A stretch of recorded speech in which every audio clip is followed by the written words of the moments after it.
Social media বন্ধের প্রতিবাদে দেশ জুড়ে জনবিক্ষোভ। সংসদ ভবনের ভেতরে প্রতিবাদ, হতাহতের ঘটনাও ঘটেছে। চলছে জনবিক্ষোভ, পরিস্থিতি সামলাতে পুলিশও তৎপর।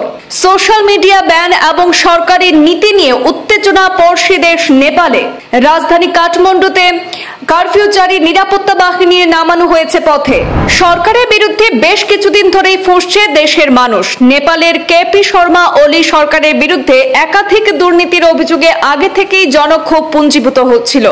এবার সেই আগুনে ঘি ঢেলেছে দেশে প্রায় সব সোশ্যাল মিডিয়া বন্ধ করে দেওয়ার সরকারি সিদ্ধান্ত। আর তার জেরে বিক্ষোভ চরম মাত্রা নিয়েছে। সরকার বিরোধী স্লোগান তুলে সংসদ ভবনের ভেতরে ঢুকে পড়েন বিক্ষোভকারীরা। পরিস্থিতি সামলাতে পুলিশও তৎপরতা দেখায়। সংঘর্ষে কিছু বিক্ষোভকারী প্রাণও হারিয়েছেন বলে জানা গেছে। সম্প্রতি নেপালে ফেসবুক, ইউটিউব, এক্স সহ প্রায় সব ধরনের সোশ্যাল মিডিয়া নিষিদ্ধ করা হয়েছে। এরপরই আন্দোলন বিরাট আকার নিয়েছে।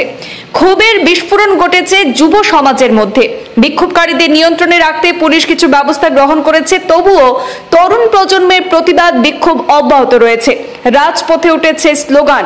বিক্ষোভের উত্তেজনা দেশের বিভিন্ন শহরে ছড়িয়ে পড়েছে। পরিস্থিতি নিয়ন্ত্রণে আনতে কাঠমান্ডুতে কারফিউ জারি করেছে প্রশাসন।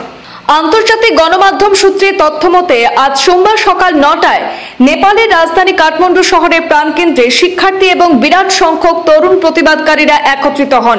জাতীয় পতাকা উড়িয়ে, জাতীয় সঙ্গীত গেয়ে সরকারের বিরুদ্ধে ক্ষোভ প্রদর্শন শুরু হয়।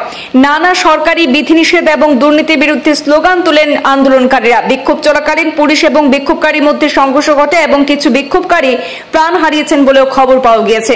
স্থানীয় প্রশাসন কাঠমান্ডুর কিছু অংশে কারফিউ জারি করেছে। অন্যদিকে বিক্ষোভ নেপালের অন্যান্য প্রধান শহরগুলিতেও ছড়িয়ে পড়েছে। সে দেশের সরকার দেশব্যাপী 26টি প্ল্যাটফর্ম ব্লক করার নির্দেশ দিয়েছে। গত 5 সেপ্টেম্বর শুক্রবার থেকে সেই নিষেধাজ্ঞা জারি আছে। এই তালিকায় আছে Facebook, Instagram, x handle, YouTube, WhatsApp, LinkedIn, Reddit এবং অন্যান্য মাধ্যমগুলি। সরকারি দুর্নীতি এবং সাম্প্রতিককালে সোশ্যাল মিডিয়া নিষেধাজ্ঞা জারির পর বিক্ষোভের পারদ চড়ে গেছে পার্শ্ববর্তী রাষ্ট্র নেপালে।